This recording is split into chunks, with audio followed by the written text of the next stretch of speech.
What the fuck is up? Higher point of view here. It is your West Coast Packer backer. And we here to talk about the offense, man. The offense against the motherfucking, who we play? Dallas Cowboys, y'all. Hey, I was impressed by a lot of what this offense did. They changed shit. They defied the logic. They defied the stats that we previously shown. They defied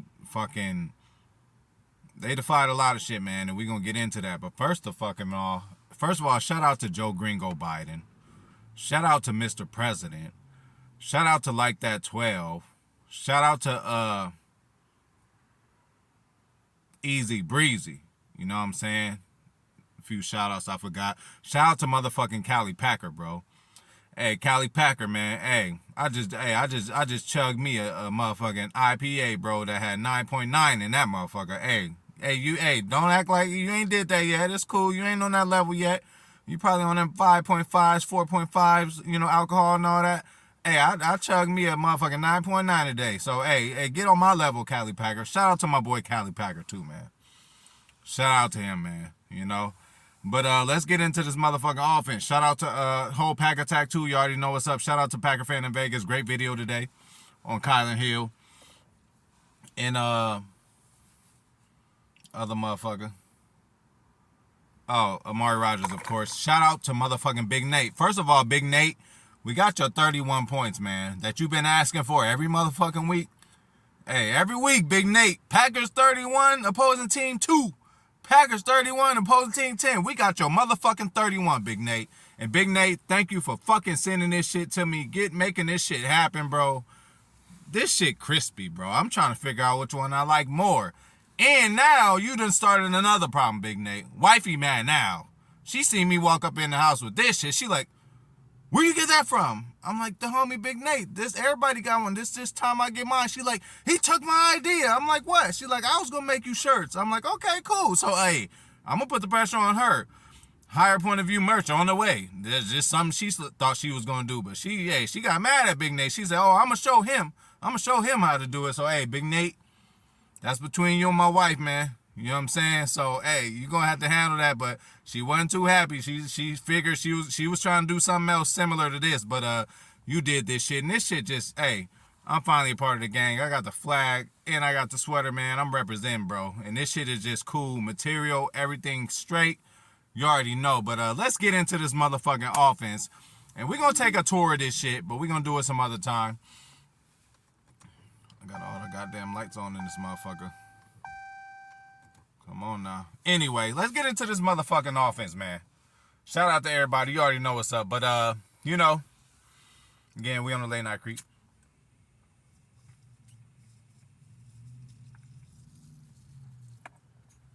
So, yeah, we got the 31 points, man. Shout out to TR2.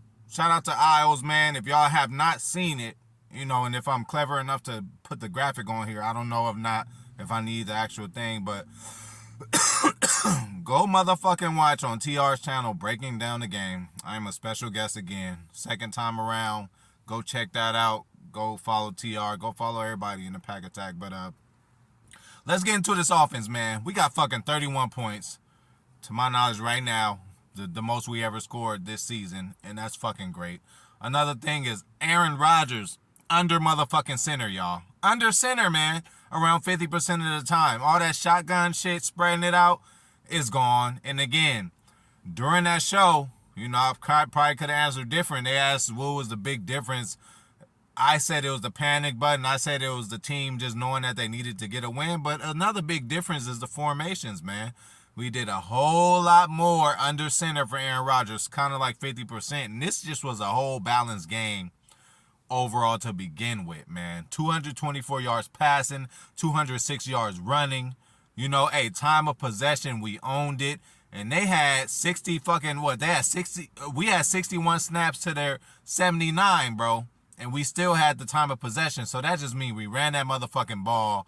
We ran the ball fucking 40 times. One of the most times that we ran the ball this game. Aaron Jones, 24 carries for $140, averaging 5.8 and a touchdown. Not just a touchdown, but a hold my dick touchdown. Very vulgar, as they would say.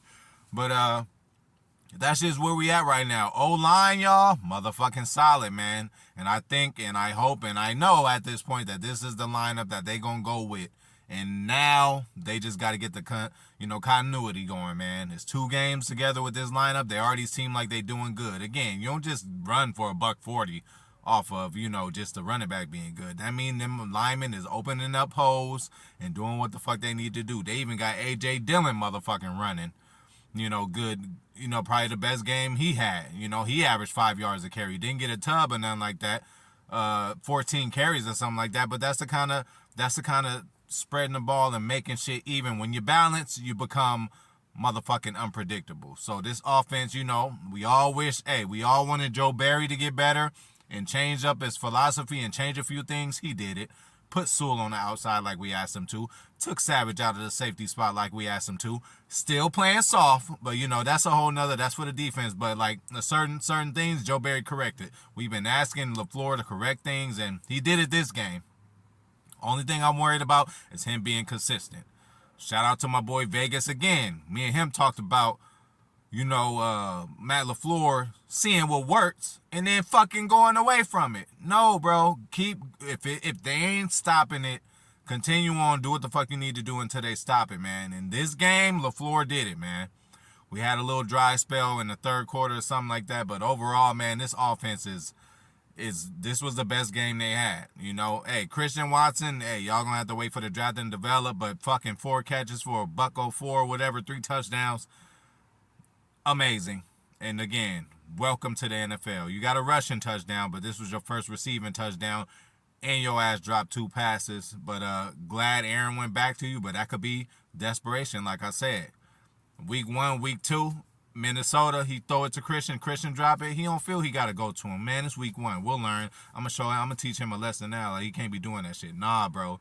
You got to go back to him. And I'm glad Aaron Rodgers is making changes, Regular Aaron Rodgers that we know, complicated fella, might not have went to Christian again. This man dropped 2 passes before he caught the big bomb. So, congrats for just actually doing what you're saying, and that's fast tracking these receivers. And that's not just about madness play calling. It's also about you in the ayahuasca route tree. You know what I'm saying? It don't seem like you're doing too much of that right now. So that's motherfucking good.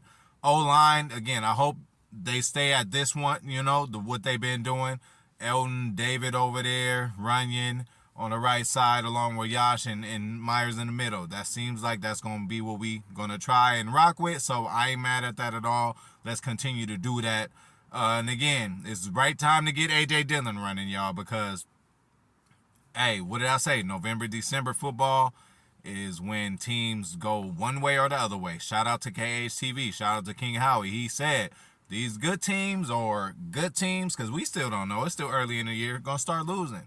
Hey, the Giants is going to drop a few, They got an easy schedule, but they're going to drop a few. Minnesota, they dodged one, but they're going to drop a few. Hey, even Buffalo, they dropped another one. So, teams is about to look at and then again, I already put out the blueprint and the platform ahead of time before I have my little Detroit meltdown, y'all. I already said we got 2 more games to lose for us to still be in it and to be mathematically in it. So even though Detroit, that was the first game we lost, I didn't think one of the 2 that we lost would be against Detroit. But now we basically going to have to go the rest of the year and only lose 1 more. We could win 2-3 in a row, lose 1, and win 2-3 in a row again. That's the path that we going. But right now, we going to dumb this shit down. We on a path to just getting to 500, man. Let's win this week. Get a mini bye, which is good, and go on and try to, we just trying to get to 500 right now. We ain't even thinking about Super Bowl right now. We ain't even thinking about playoffs right now. Let's get to 500. But what this offense has been doing, I just gotta applaud them. And except for one thing, it was a 2-minute drill thing, which I said we should do more. And our 2-minute is definitely normally on point, but this time we get an opposite game. Normally our 2 minutes on point and the offense is just shit. This time our offense was actually on point and the 2-minute was shit. Aaron Rodgers clearly didn't like what LaFleur was calling. Hey, let's find a happy medium, you guys. You guys both got to be happy, but at the same time, we want to tell LaFleur to put his foot down and say, Aaron, do this, do that. But what if really LaFleur is telling him to do some shit that just don't make sense? We got to get to the bottom of this. They have to get to the bottom of this if we're going to go in any kind of streak, because we won this game. But honestly, quite frankly, we should have lost this game. If this team was better than the Dallas team, and again, let me tell y'all, playing a Mike McCarthy team on the road, coming to your house, I don't give a fuck what their record is. We've seen a whole lot of Mike McCarthy. We've lived with him. We've done it all. So we know the kind of shit that he does. Especially, when you go on the road in a big game. He normally, is in a position where he's throwing down his headset. So, I really don't look at this Dallas victory as a, really something impressive. I think this Tennessee game, if we go out there now, let me tell y'all right now, not saying we're going to lose this or anything like that. If we did lose this game, it'll hurt less because they are out of conference. We need to worry about our NFC.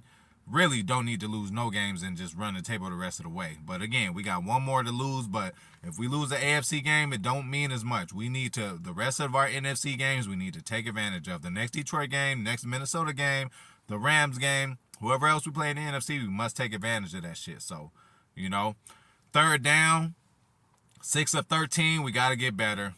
We need more than 50% on that. More like 70, 80% on third down. So 6 of motherfucking 13 ain't going to work. 1 of 1 for fourth down. And man, again, like I told y'all, we defied a lot of logics and things that happened this year so far with us, man. There was a point where we were down 28-14. And we had to go for it on the fourth down. So just think about us in that situation to thinking about us actually winning this game. That was a kind of mission impossible situation. 28-14, you down and you got to go for it in fourth down. And there's some things that happened in this game that we shouldn't have won for. Amari Rodgers, turnover plus territory. Aaron Rodgers, turnover plus territory. Now that might have something to do with that thumb. Although Aaron Rodgers is a little loosey-goosey. He get to patting that ball. Defender come around and swipe. Aaron and get that shit up. I got PTSD from the Arizona game. Went right off his foot. They got it. They took it to the house on that playoff game, which we should have won. The Jeff Janis game, Or was that the Jeff Janis game? Because we got one game we lost to Arizona where Larry Fitzgerald sliced us up and ran just did whatever he did and scored. And then we got another one that ended on Aaron. That might have been the same game, but Aaron Rodgers, they got to him. The ball went off his foot. They basically got a pick six. So, yeah. Another thing happened in this game where we defy logic is like Dallas, they scored motherfucking 21 unanswered points at one time in this game. And I don't think that's good for the offense or defense, For the offense, it's like, damn, they scored 21 unanswered points. That means y'all done got the ball 3 times too and did shit with it. And then for the defense, it's like, y'all let these motherfuckers score 21 unanswered points. So, again, complimentary football is still a big thing. And let's continue on, y'all. Hey, one game at a time, goddammit. One down at a time, one pass at a time, one run at a time, man. It is a long season, but, hey, if you do a brick a day, eventually you're going to get a motherfucking house. So, hey, congrats to the offense. And when it comes to, the offensive line, too, you got to give credit to Big Dog. Got to, bro. Even Tunyon was back there. Big Bobby was back there blocking like he wanted to. But Big Dog is really, literally another offensive lineman, for real. He's out there laying heads. He's out there spreading his body out, just risking everything on blocking because, that's how he stays in the game. He ain't out there catching passes, although he caught one. Speaking of catching passes, the stat line of Christian Watson we love. But we can do this stat line. What did we say when Davante left? We're not going to replace Davante. We're going to do it by wide receiver by committee, okay? So, one game, it might be the Hammies game. One game, it might be Lazard's game. One game, it might be Christian Watson's game. We need to, upon looking at our matchup, we got all different kind of receivers. If one of them happen to be a weakness on the other defense's matchup, we just got to go for it. I don't expect Christian Watson to do this every single game.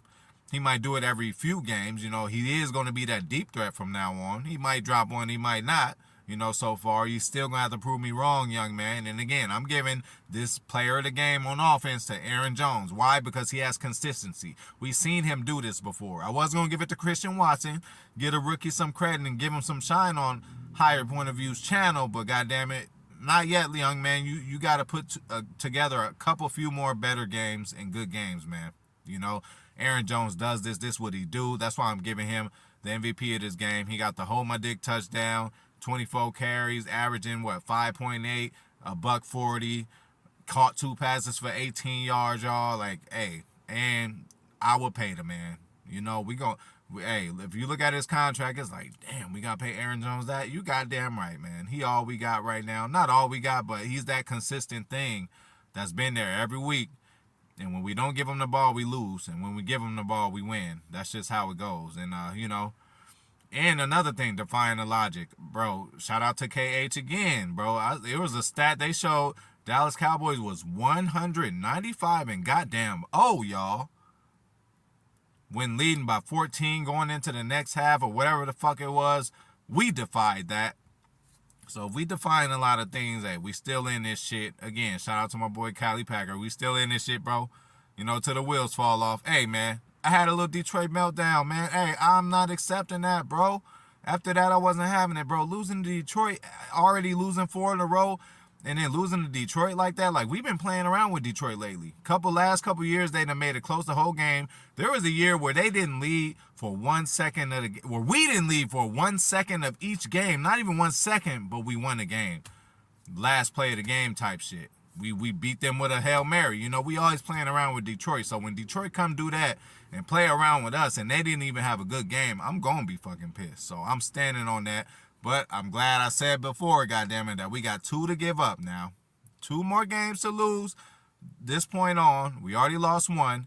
So we got 1 more to lose. Hey, we can win 2-3 in a row, lose 1, win another 2-3 in a row. Or shit, we could just run the motherfucking table. But that ain't the narrative of this year. The narrative of this year is you already heard it. We ain't motherfucking dead. And we ain't dead yet. And if this offense shows up and does this on a consistent week-by-week basis, I think we'll be okay because the defense still has PTSD. It's going to take them a game or 2 to say, well, damn, the offense is actually scoring now because I don't appreciate the defense giving up that many points against them in this game. But again, it is what it is, and that's for the defensive video. Stay tuned for that shit. Stay tuned for everything else. But I'm out this motherfucker. That's what I think about the offense this week, y'all. And quickly, I'm shocked about Kylan Hill, you know. Again, I read, I think TR, somebody said it, I know, like, oh, maybe it ain't him, it's his attitude. To me, I be seeing him on the sideline. Kylan, he a little goon, man. So he might not be a Packer guy, bro. He got a little offness in his head. You know, he might go off the, you know, rocker, you know, because, again, it ain't about what he can do on the field because he's spectacular. It could also be the injury, if it's as bad as we thought, because, again, all these guys came back from injury this year. He the only one who didn't. He was the latest one slated to come back. I don't know. I don't know if they asked him to play special teams. And he backed down and said, nah, coach, I can't do that right now. He might have still had PTSD, but I don't know why we let go of him. And I actually don't know why we let go of Amari, too. Hey, take him off a punt return. But I still think he was worth, God damn it, we used the 3rd pick on him. All of our 3rd picks have been horrible. We can go down the list of our 3rd picks that we've had. You know, that's a video in itself. But I thought he could have did something to help us on the offense. I seen a few plays, you know, again, shout out to Vegas. I seen a few plays, you know, where he actually did something on offense to be like a poor man's Cobb at this level. And right now, especially with the burst Cobb has, and he's coming back, but what he's done for us this year, this ain't the Randall Cobb who everybody thought he would be. He got a little burst in him, and he's actually a factor. So he was being a poor man's Cobb. I thought we could have built him into being a Randall Cobb type player, but they just fucking cut bait. You know, we ain't never celebrating a motherfucker getting fired or nothing like that, but, you know, he just didn't have a position on his team. I thought he did on offense, but, hey, they let him go. So, that's what I got on the recent news. But, hey, shout out to motherfucking everybody. I will be back with a video, y'all. You already know what's up. But, go, motherfucking Pack, go.